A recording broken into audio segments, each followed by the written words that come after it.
Welcome to the Capital News. I am your host, Alex Karitis. Today is Friday, May 29th, 2020. Thank you so much for joining me. The title of today's podcast, Rome is Burning. I don't even know where to start. We're going to do market performance. We have protests coast to coast in response primarily to the death of George Floyd out of Minneapolis at the hands or at the feet, at the knee, on the throat of police officers, reopening of the economy, but at 50% capacity. We have the president's China-Hong Kong response. We have Jay Powell, the chairman of the Federal Reserve, giving another interview, basically admitting that the Federal Reserve has crossed the red line, doing things that they shouldn't be doing.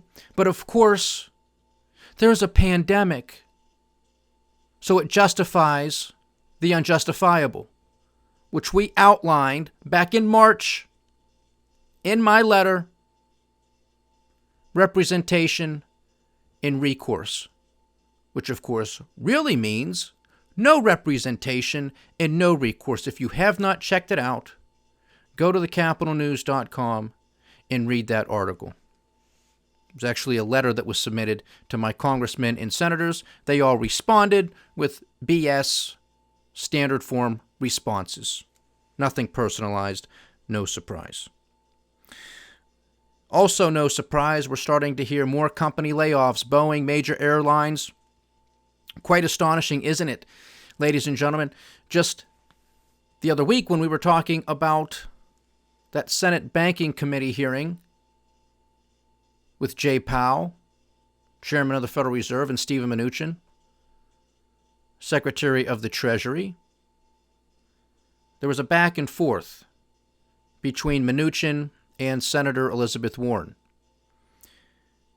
where she was asking the Treasury Secretary, look, if you're going to give all of this bailout money, because that's exactly what it is bailout money to the airlines, or any other industry for that matter, shouldn't there be strings attached? Shouldn't we say, okay, we're going to give you this money, but you cannot lay off your employees? Valid suggestion. It's U.S. tax dollars. The whole purpose, at least we're told from the government, especially when it relates to the smaller businesses with those PPP loans, hey, strings attached. You want these loans to be forgiven, don't you? Well, then you have to bring people back onto your payroll if you've already laid them off. And you cannot lay them off if you haven't done so already. But for the bigs, for the major corporations who squandered their resources, who squandered their record-breaking cash flows, who squandered billions of dollars in debt, at low interest, mind you, to purchase their shares back, their massive buyback programs, so they could financially engineer a higher stock price so the executives could enrich themselves at the expense of that cheap money, and now at the expense of not having a rainy day fund, which they could have had to cushion themselves during this pandemic. But oh no, squander they did. Enrich themselves they did. Cash poor. I know, it's not our fault. Let's go to the government. They'll give us a bailout. And they did. And they did. With very few strings attached. So it was a valid question. It was a valid back and forth between the senator and Steven Mnuchin. What was the Treasury Secretary's response? Well, Senator, you know, everybody was aware of what was going on, which is also a valid point to some extent. Now, perhaps not all 100 senators were involved in the discussions, but guess what, folks? How did that vote go when it came to the CARES Act, or as I put it here at the Capital News, the Nobody Cares Act? Oh, that's right, 99-0, no votes for America. So Senator Elizabeth Warren, she can have her valid questions and make her points, but she voted for it. She voted for it at the end of the day. If she was so concerned about this being put into the bill at the last second, or it was there in the very first pages of the bill, then she could have filibustered. She could have came up and she could have been the woman of principle and said, enough is enough. We're not doing it. She didn't. She didn't. Check out that podcast. 99-0. No votes for America. Not one. Not one. Republicans, Democrats, all on the same team. Wake up. President signed it with a huge smile on his face. Wake up. Spending money we don't have. We're borrowing 50 cents for every dollar that we are spending, and that is going to get worse. Much, much worse. Borrowing $3 trillion just in the second quarter alone, April, May, and June. 2/3 of the way done. Nobody's buying it because it's junk. Only the Federal Reserve is buying it. Foreigners don't want it. That's both countries, governments, and individuals. Pension funds don't want it. Money market funds will take it because that's how they operate. And that's about it. Nobody wants it. It's junk. And in the absence of the Federal Reserve buying all of this debt, interest rates would be through the roof, and that's where they belong. That's the free market solution, higher interest rates, to cause the deleveraging, to make it happen. That is the correction. Corrections are good things, as painful as they might be. But the further we kick this can down the road, the worse it is going to be. Believe me when I tell you. I hope you picked up on that when we were discussing the similarities between the rhetoric today and the policies that are being implemented today versus the rhetoric and the policies that were implemented back in the late 1920s and in the 1930s that turned what would have been a severe recession into the Great Depression. Because they had to do something. They had to do something. Allowing the market to self-correct is doing something. And that's the solution. But we're too far down now. We're already talking about more quote-unquote stimulus spending bills. Of course, it's at our expense, but we don't have the money. We have broke cities asking broke states for bailouts. We got broke states asking a broke federal government for bailouts.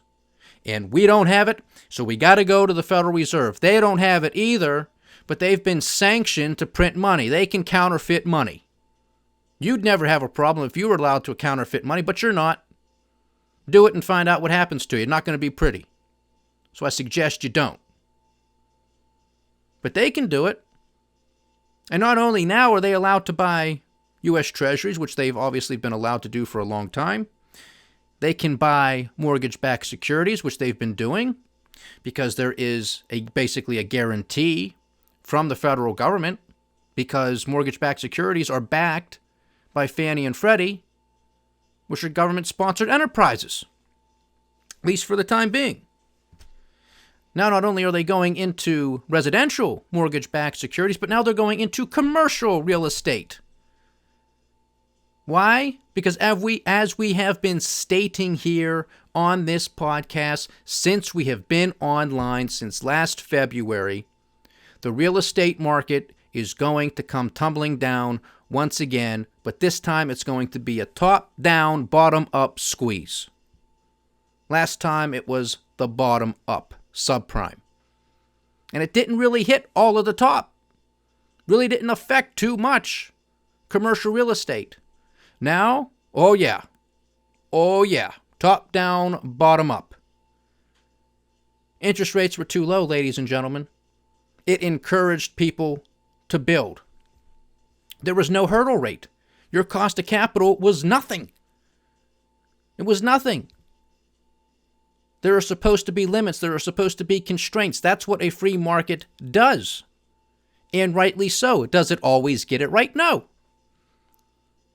But you are guaranteeing distortions. You are guaranteeing malinvestment when you have a committee of 12 egghead idiots at the Federal Reserve thinking they know what the cost of capital is supposed to be.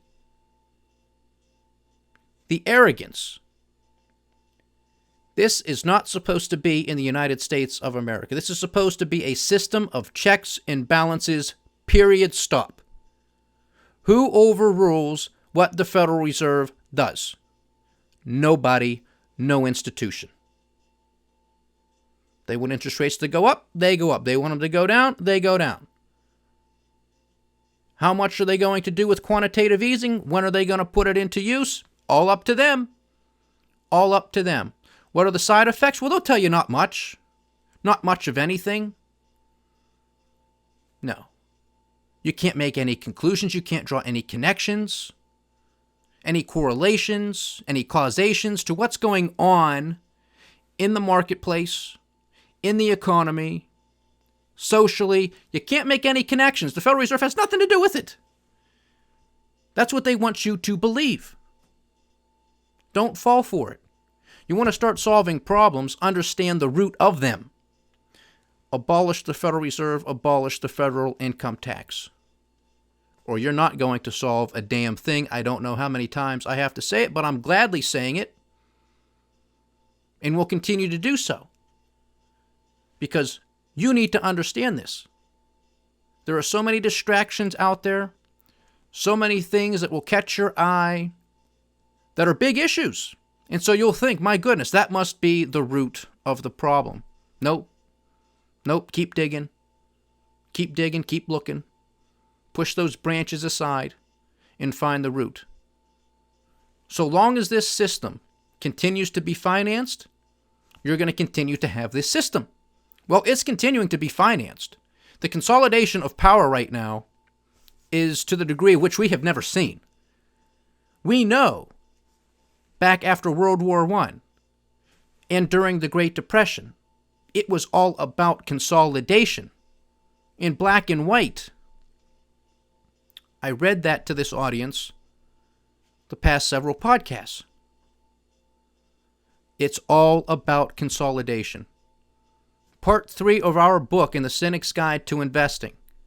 We told you there is one word that you have to remember as you read Part 3. Consolidation.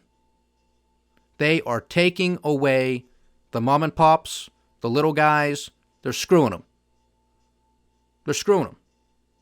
You have these reopenings of the economy, right? 50% capacity. What did we say here in our podcast entitled Death by 1,000 Cuts weeks ago? That this is what was going to happen. Death by 1,000 cuts. You're shut down because of the pandemic. Then once they reopen it, it's going to be piecemeal for who knows how long. How's this going to be enforced? But if you're a restaurant already operating on thin margins to begin with, I got to work on 50% capacity. I'm never going to make it. How am I going to cover my fixed costs? How am I going to cover rent? How am I going to be able to pay my employees? How am I going to be able to pay my vendors? 50%. They're not going to be able to make it. It's getting hit over the head with the frying pan. That's shutting down. And now it's kicking them in the shins as they're trying to walk and run. This is not going to end well at all. Market performance. We have the stocks, a really choppy, crazy day, and a lot of this, I think the markets were anticipating a much stronger response from the president this afternoon because, of course, that's what we were told.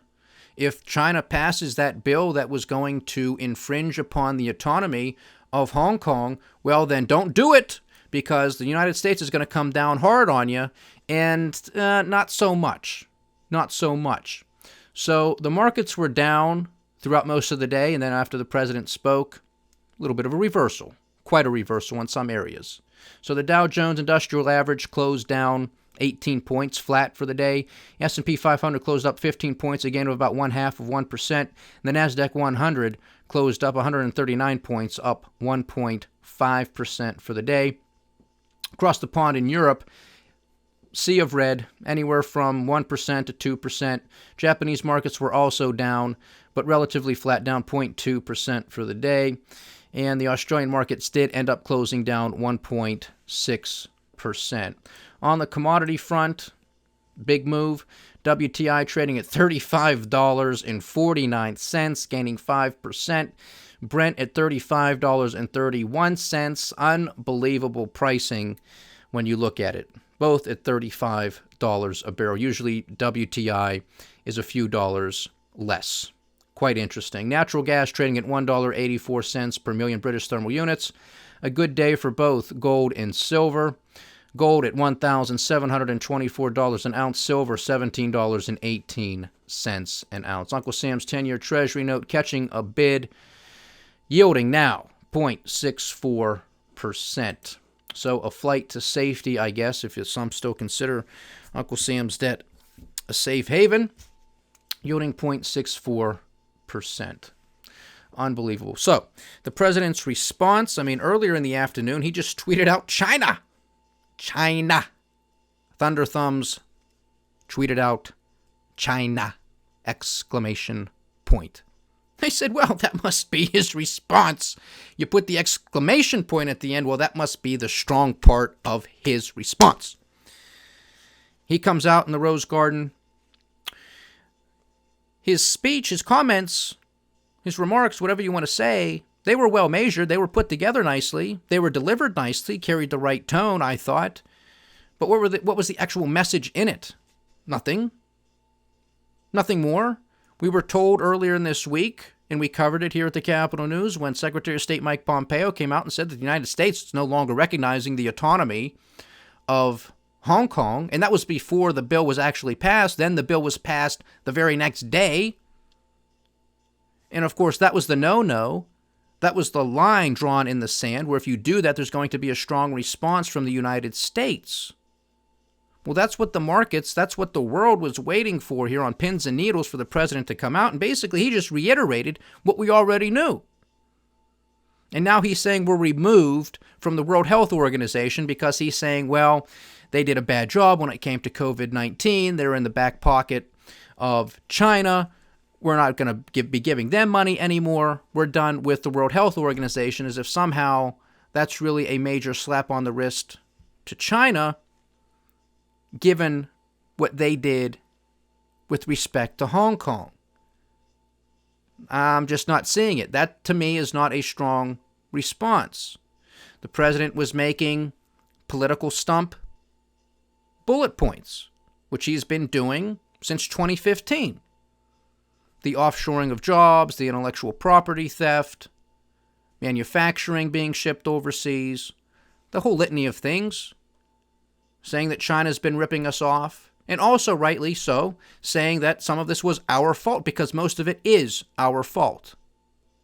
The failure of past administrations, the failure of past Congresses to allow this to happen and to create a terrible environment and foundation in this country that would make corporations scratch their head and say, well, I don't know if we want to leave. Well, no, with these idiots at the helm, they said, oh yeah, we're going. We'll take advantage of that cheap labor over there. No ifs, ands, or buts about it. We'll do it. No question. Look in the mirror. A lot of this is our doing. A lot of this is our fault. China have a lot to blame? Oh yeah. Lots to blame to go around. I'm not an apologist for the Chinese. I've done a lot of bad things.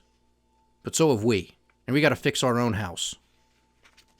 These things are structural that we are dealing with here. These are not surface wounds. These are to the core. They're structural. They're deep.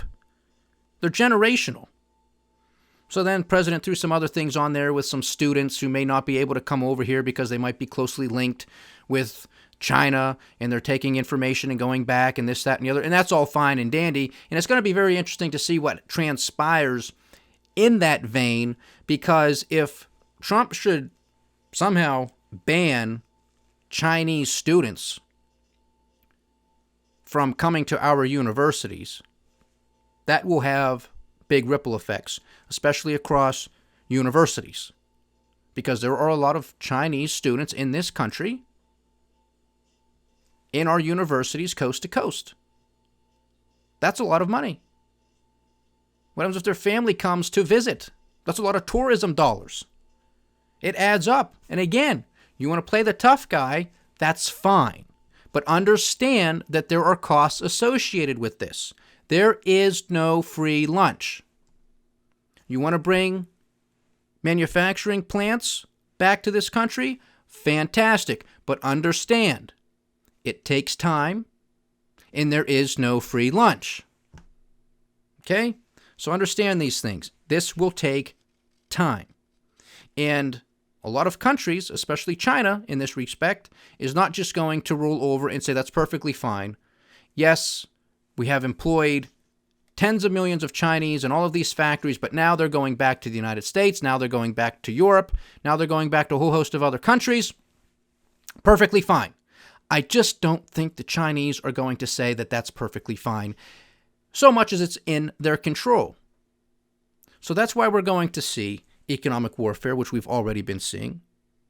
Cyber warfare, which is obviously going on behind the scenes from both sides. It'll be interesting to see what we are told as it relates to COVID-19, because is this a third throng? Is this bioterrorism? Is this warfare? We're never going to know the truth. I mean, you can put that one in the bank, because when it comes to warfare, the truth is always the first casualty. So we're never going to know, but we will hear the blame game. We will hear the propaganda from both sides, that this is all China's fault, that no, the Chinese will say it's the Americans' fault. Look how convenient it was. They went to Wuhan, where we have a level 4 lab, and of course they think we're dirty people. So of course it was a perfect plot to allow this to happen. They want to offshore. They want to go back to America. Look how many boxes this checks. It's their doing. No, it's your doing. This is going to get nasty. And this is the year 2020. We got a presidential election here in the United States. This is just heating up. This is just heating up and getting started. And this audience has been aware of this for months, well before COVID-19, especially when it comes to the protests, the global protests. It was bad before. It's even worse now. We have the protests here in the United States. I told you they were coming to a theater near you. Now they're here. Your major cities on the back of this tragedy, because that's what it is. I don't understand what these police officers in Minneapolis were doing, were thinking. It's just unbelievable. To do it in the first place, and then to be on camera and continue to do it. Just, the hits just keep on coming. So you have communities that are, of course, stricken from COVID-19, out of the job, 40 million Americans out of work over the past 10 weeks. Business owners, especially small business owners, well aware that they are not going to be able to make it if they have to operate at 50% capacity for an extended period of time, for an indefinite period of time. Hits just keep on coming. And it's not just what took place in Minneapolis. This also has to do with the economic situation. This also has to do with all of these structural issues that we have been dealing with for generations, that have just, sort of been simmering here and there. Sometimes they come up and they, you let your release valve go and the steam goes out, and okay, and then everything goes back to quote unquote normal. And then another thing happens and boom. This is it. This is it. There is too much kindling. There is just too much dry powder, and it just takes a little spark to ignite it. And this is what we're seeing. You got protests outside of the White House, obviously in Minneapolis, Los Angeles, Atlanta, Detroit, Dallas, you name it. Major cities, there are protests. Now, of course, I thought a lot of these protests would be more focused because of the economic situation, but I still think that's part of it. You just now have this catalyst with the tragic death of George Floyd, that is now the trigger. But when you have so much dry powder, that's all it takes. So I hope you're not surprised by this. As tragic as the whole situation is, communities being burned down, which I just don't get at all. These are your communities. Why are you destroying them? What point is this making? People are already out of work. Some of these are buildings that actually employ people. Now, how and when are they going to be able to go back to work because the buildings are burned, destroyed, what have you? Makes no sense whatsoever. You have governors and mayors that are laying off. I mean, you have police precincts that are being burned. How can you allow this to happen? There has to be law and order. There is the right to protest peacefully. Peacefully. You do not have the right to do harm to somebody else. You do not have the right to commit vandalism just because you're upset. That's not how it works. Protest, by all means, and please do so. This is outrageous. And also understand the outrageous actions that are undertaken by Washington, D.C. But of course, nobody's paying attention to all of this money, these idiots running away with all the loot. Why? Because they're giving you an extra $600 if you're unemployed. Why? Because they gave you $1,200 in sit down and shut up money. And that's exactly what it is. And they're trying to give you more. The Democrats wanted to do it in their $3 trillion monstrosity on top of all the other mess that they've pushed through. Now you got Mitch McConnell. Of course, he was a tough guy. He was tough. The states, they can't come and get a bailout. No. All the corporations can because they fund Mitch McConnell's campaign coffers. Very convenient, isn't it, Mitch? But the states, no can do. They squandered their resources. They didn't know what they were doing. We're not going to bail them out. Again, I am 100% against bailouts. But this just shows you how these people think. The states don't give money to Mitch, but the corporations do. So guess who's going to get bailed out? Without question, without hesitation. Do the math. It's not that difficult. And we told you then it was just political grandstanding because just wait, they will come back to the table to do more. And wouldn't you have it? That's exactly what's taking place. Mitch McConnell says, oh yeah, you know what? Given the situation and how things are progressing, if we can use that word, we're going to have to come up with something else. We're going to have to do more. Do something. Do something. And of course, another one of his excuses was why they couldn't do something before was because it was going to cost a lot of money. How do you listen to this and buy it? Does anybody out there seriously take this guy seriously? How do you buy this? Because it's going to affect future generations. Oh no, not the children. God forbid, Mitch, the children have to pay for this, or the grandchildren. You weren't concerned with the first $3 trillion, but now anything more, the poor kids are going to have to pay for it. Of course, that's my argument, but they don't care. It's too late. It's too late. And the idiots wanted to try passing on a 50-year treasury bond, a 100-year treasury bond. And the market said, no, ain't happening, Jack. There's no way. I'm going to give you my money for 50 years, 100 years to give me what in return? 2% per year? If I'm lucky? Nobody's that stupid. Unbelievable. Rome is burning. And you can use Rome as whatever analogy you want. The United States, the world, Europe, China, Hong Kong. It's everywhere. It's everywhere. Because everybody wants to live high off the hog. Everybody wants to kick the can down the road as far as possible. Well, the piper's coming to get paid, and he wants his money. And let me tell you something, ladies and gentlemen. He gets paid every time.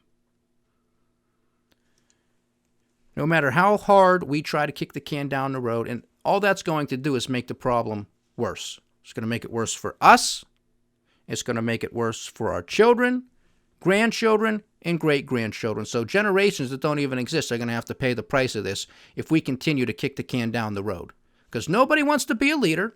Nobody wants to sit down or stand up and look at you in the face and say we've lived well beyond our means for too long, and it is completely unsustainable. And here's what we're going to have to do. We're going to have to swallow our medicine. We're going to have to sacrifice as a country. We're just going to have to do it. You're going to have to move back in with your parents, or your parents are going to have to move in with you. You're going to have to go work another job. You're going to have to start saving your money. These are just the sacrifices that you're going to have to make. Nobody wants to say that. Nobody wants to tell them. But those are the things that are going to happen. Those are the things that are already happening. But no, it's just a bunch of BS. We're going to have a V-shaped recovery. Everything's going to go back to normal like that, which is ridiculous. We have companies taking advantage of all of this BS monetary policy, going out to the debt markets because they're basically backstopped by the Federal Reserve to go ahead and do so. Corporations are already borrowing more money now at this point than they did in the entirety of 2019. Seems like they're trying to kick the can down the road too, aren't they? Yes, is the answer. Yes, is the answer. Just keep rolling it over. Just keep rolling it over. Just keep rolling it over. Bankruptcies, restructuring, liquidation, deleveraging is the answer. It's the solution, but nobody wants to tell you that. Just want to keep feeding you BS. When are you going to wake up? Other interesting thing here, and going back to the U.S. debt clock, and then I'll let you go for the weekend. Debt clock, I wrote this down. We're going to keep track of this. I know we've been talking about it, obviously, but now I actually want to write down the numbers because with these numbers are so big, the rounding can throw us off, okay? But it's important to at least get a handful of these numbers correct. So, on Tuesday, I wrote down, according to the U.S. debt clock, the national debt. On Tuesday, it was $25.517 trillion. $25,517 billion. Okay? Today is Friday. Happy Friday. It is now $25,709 billion. Almost a gain of $200 billion over the course of a few days. So again, to my Democratic friends out there who think all we have to do is tax Bill Gates 2 cents, 2 pennies for every dollar above a certain amount, and we can have everything. We can have everything. If you took every dime that Bill Gates is worth, he'd be broke. And then some. Just over the past couple of days. So don't give me this BS that all we got to do is tax some rich folk, a couple extra pennies, and everything will be taken care of. This is ludicrous. We are going to have a $4 trillion deficit this year alone. It will be higher than that. Mark my words. Especially the real deficit, when you take in some of those off-balance sheet items that the government doesn't want to tell you about. So it'll be north of $4 trillion. I can't remember the year. I'm going to have to look it up, but I can only imagine how long it took the country to have a national debt, not deficit, but a national debt of $4 trillion. Probably a couple hundred years. 1980s, 1990s is probably when it took us to have a $4 trillion national debt. This year alone, we're going to have a $4 trillion national deficit. Does this sound like progress? Does this sound like any semblance of free market capitalism to you if you understand what that system actually means? The answer is no. This is not free market capitalism. This is a fascist state, period, end of story, with a big side dish of socialism. If you understand what these political terms mean, if you understand what these economic system means, well, then there you go. Those are the definitions. Make the observation, connect the dots. It's quite simple. You just have to have the ability to not lie to yourself. And that, my friends, is a very difficult thing to do with the human condition. Very difficult. People love to lie to themselves because they don't want to deal with the responsibility. They don't want to deal with the pain on the other side of things. There is no pain. That's why we have an opioid epidemic in this country. Nobody wants to feel any pain. Nobody wants to go through anything. Pop a pill. Go to sleep. Take a nap. That's all it is. Nobody wants to take the sacrifices of what's needed so that future generations don't have to pay the cost of this. But that's exactly what's going to happen. Future generations are going to have to flip the bill. Okay? So that's it. I wish it was a happier note. I take no pleasure in saying any of this stuff. I'm not going to take any pleasure in saying I told you so, because these are all terrible things. The wars, the conflicts, the protests. But I've told you these were going to be coming. Free was never so expensive. Wait for the other side of this madness. When the inflation, the stagflation, and the hyperinflation takes root. And it will. It's a process, but it'll be here. Hope I'm wrong. But we've hit too many things on the head. Rome is burning, ladies and gentlemen. It's Friday. Do your best to enjoy your weekend. You'll catch me back here next week, perhaps on the weekend if there is some big breaking news, and I'll do a week ahead segment. But other than that, you'll catch me back here next week. Stay diversified, stay vigilant, and stay with the Capital News. I am Alex Karitis. Godspeed.